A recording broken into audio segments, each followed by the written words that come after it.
front. We were doing some fine dining things, so white gloves and tuxedo ties kind of service.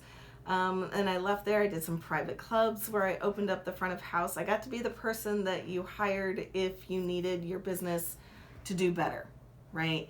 So I would go in and kind of clean house and write recipes and write standards and retrain and rehire the staff. I worked in an artesian bakery then, and was doing that front of house, and that's when I fell in love with baking. What is an artesian bakery? I'm sorry. Oh, that's okay. An artesian bakery is where everything's made from scratch, and ours was French patisserie style with the pastries. So if you look up any like fancy French desserts, our pastry chef had trained in France and was doing those. And then we had what was called is called a master bread baker, doing all of the breads European style from scratch. We see some of those now, but 20 years ago, there weren't very many of those in the United States, and I was very lucky to work in one. And so that's when I started gravitating towards the back of house again, learning from the chefs. And so I really jumped from front of house to back of house. I'd been a kitchen manager at a restaurant, and then I would hire on, a year later to do catering manager work for a small hotel. And then I worked, in a bakery. And so I was always bored and wanted to learn more. So I would get good at something. Like I said, I was hired in to make money for a company that hadn't been making money. My contract would be filled, and then I would go on to something different. And that's what I love now, 25, 30 years later. After flipping back and forth, there's always going to be somebody who cooks better than me, and there's always going to be a baker that's better than me, and but I feel like I've honed my skills enough that I can hold my own, and I can see a much bigger full picture of things as well. And that comes with time. Everybody wants to do it and have that in their 20s. It really, it comes with age and time and experience. So that's where I came from. Okay, that sounds wonderful. What advice did you wish you had before entering this field? Ooh. From other chefs that came before From you. other chefs and other managers that came before me. I had an amazing general manager at one of the hotels I worked at, and he let me loose on things just to see what I could do. The department was doing really bad, and his comment to me was, you can't do any worse than what the managers did before, so go practice being a manager. It was my first time out being a manager. And he was there to help and support and answer questions.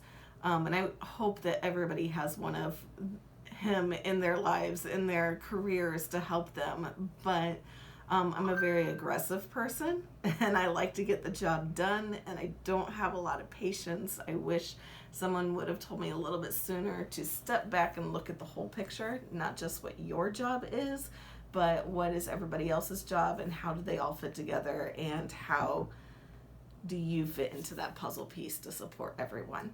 We used to fight in the industry. Everybody fought with each other. Everybody tried to be better than the next person. And what we have learned now, and what I'm so proud of the chefs and the restaurant owners that I work with in the DeKalb area, is that we're all very supportive, right? Nobody has to be better than the next person. You're just as good as the next person. And that's, a much better atmosphere that we're hoping that we can bring the next generation into. Okay. Final question. Yeah. What are some improvements you would like to see in the establishment, in the hospitality establishment? In the hospitality industry, of course, we're short-staffed, and that's very difficult. And it's very difficult because those costs that we have to pass along to the guests in order to get the staffing or to get the food that they want, we need our guests to understand where their money is going and to appreciate how much it costs us to bring on a new employee. That new employee, though, needs to understand that it's not just a simple job anymore, that you really have to know your techniques, because we are bringing in machines and robots to do those simple things. It's more cost effective. So we're going to see, there's some fallout right now, but it's going to be really exciting to see in the next 10 years The people that are working in food industry, especially for those of us that have small ghost kitchens and don't need a big staff, the talent and the technique that they're going to bring to the table is going to be like you're sitting at your great grandma's table eating food, right? Real food cooked in a real technique, with real flavors, and not all the chemically weird stuff from the grocery store that we got away with doing for so long. So I think it's going to come back. It's going to be really exciting and new and fresh, and yeah, I'm excited to be a part of it. Okay, is there anything else you would like to say? No, just get out there and try new things. Even if you don't think you're going to like it, try it. It's not going to hurt you to try. Even if you don't like it doesn't make you a bad person. It's all right.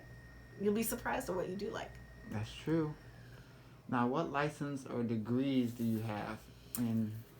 For me personally, I have a bachelor's in hospitality management. That means that I have a very specific business degree. So it's a business degree, but the whole time we're working on our accounting, on our marketing, on our HR, we're doing it with examples from restaurants. Mine was restaurant tracked. So that when I hit the ground running, I understood the restaurant lingo and how it fit into a P&L statement and operating budget and those kind of things. Along with a degree like that, you also get the equivalent to a culinary certificate. So we still have to, in our business classes, we have to take a class on how to cook, and then we actually run a small restaurant, and then we have to do all the paperwork behind the scenes. So that was my big degree. And since then, I've become a sanitation instructor for other places, and most of mine are just small certificates like that. And then I work alongside of chefs that went to culinary school. They had learned a lot of food technique in school with a little bit of business, where I learned a lot of the business technique in school and learned my food in the kitchens. And both of those are acceptable in our industry.